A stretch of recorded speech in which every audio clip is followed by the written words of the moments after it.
Hoje pela manhã, o Banco Central divulgou o chamado relatório Focus, semanal.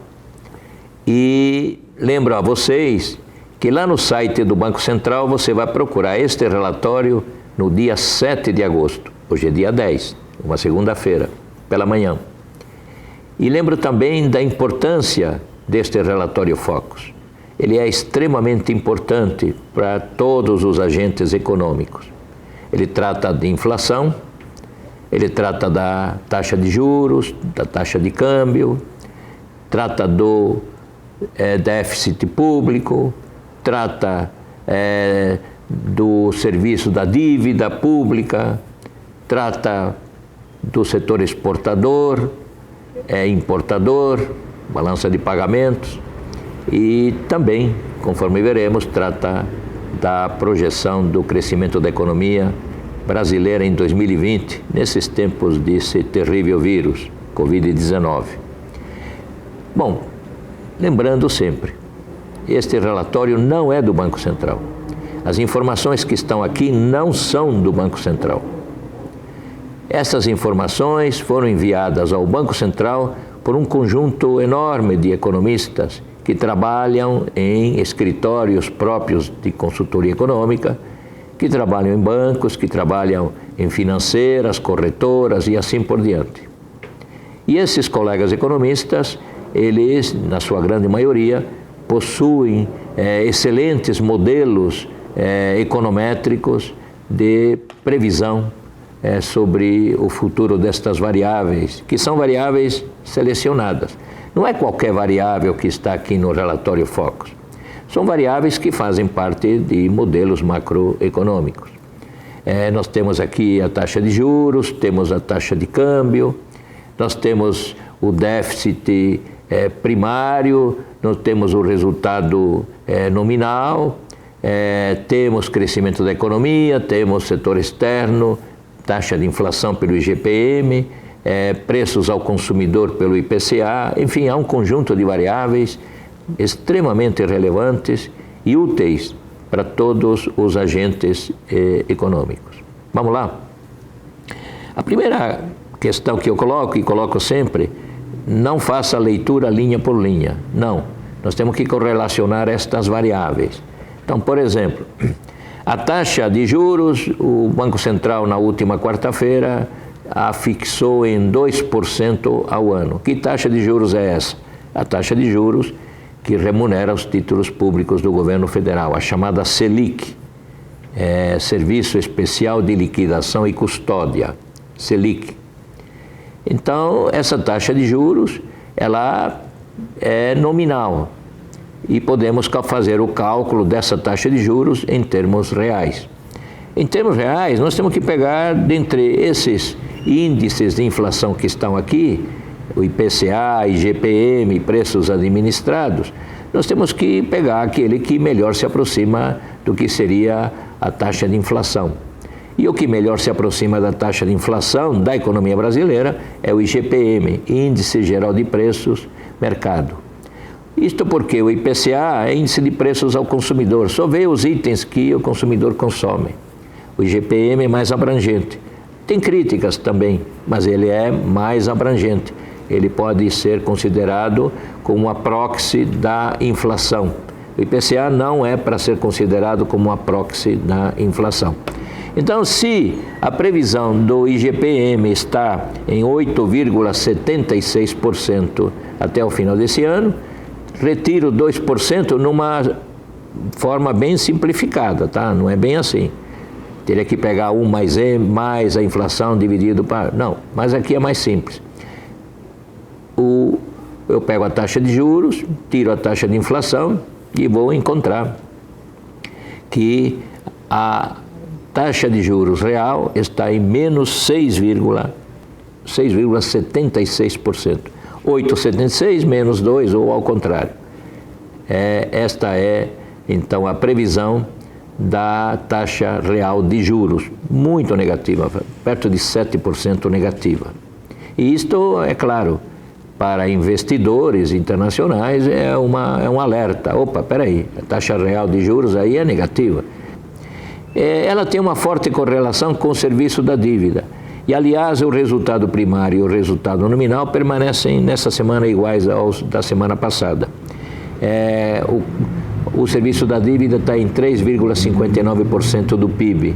Eu pego o PIB projetado para esse ano e calculo 3,59% para dizer, olha, este vai ser o pagamento de juros que o governo federal vai realizar ao longo de 2020.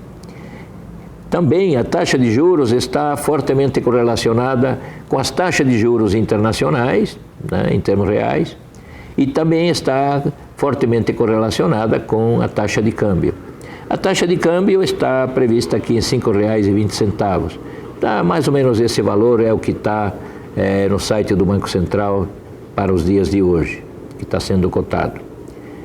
Mas, ao longo do tempo, essa taxa de juros tão baixa e em termos reais negativa, não vai atrair nenhum investidor estrangeiro para comprar títulos do governo federal. Isso é algo tranquilo. E não havendo oferta de dólares, dada uma demanda fixa ou crescente, a tendência é do dólar pular para cima, né? Subir ao longo dos próximos períodos de tempo. Então nós temos a taxa de juros real, nominal, temos a sua correlação com a taxa de câmbio, temos a correlação com o serviço da dívida e temos também agora que pegar a taxa de câmbio e correlacionar com o setor externo. E aqui nós temos que também olhamos a balança comercial. Esta semana está prevista igual à semana anterior, 55 bilhões de dólares positivos, isso é muito importante, positivos. O investimento estrangeiro direto está em 53,75 bilhões de dólares de ingresso. E no caso da conta corrente, a previsão da conta corrente é um déficit de 6,21 bilhões de dólares. E lembro a vocês que a conta corrente vem a ser a soma da balança comercial, da balança de serviços e das transferências unilaterais. É acima da linha do balanço de pagamentos. A previsão é um saldo extremamente baixo, negativo, mas extremamente baixo, fácil de ser zerado ao longo deste ano de 2020. Preços administrados, a previsão está em 1,16% e o IPCA está sendo previsto em 1,63%. Então veja o IPCA, 1,63% é a previsão de crescimento dos preços no atacado. E por último, falta dizer o que vai acontecer na economia brasileira este ano. Bom, as notícias têm sido muito positivas, fortes reações no crédito. O crédito é o que impulsiona a economia. Certamente vamos ter um crescimento bastante forte no crédito nesses próximos meses. É o que nos salientou tanto o Mauro Melo da Credilink quanto o Wilson Diniz do Banco Pan. Está havendo uma procura muito grande com relação ao crédito. E o que nós temos aqui de positivo é que a queda, o tombo previsto para este ano de 2020 no PIB, que inicialmente, lembra, alguém falava é 9%, outro dizia vai ser 8%, vai ser 7%, é uma loteria, né? Mas estamos observando semana a semana que as previsões estão se ajustando para algo próximo de 5%, talvez uma queda de entre 4,5% e 5% é o que estaremos vendo nas próximas semanas. Mas também não vamos nos aventurar a dizer, a queda do PIB nesse ano vai ser de tanto. Não sabemos. Quem é que sabe?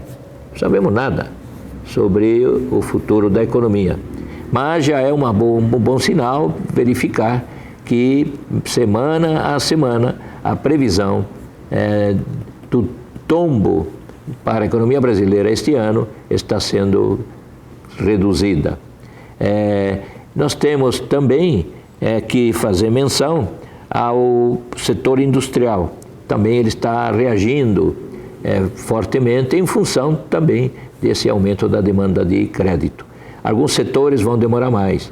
Os setores ligados a turismo começam a dar alguns sinais, mas muito pequenos. Muito provavelmente só no ano que vem é que vamos ter fortes demandas, mas é necessário primeiro fazer o ajuste na área da saúde.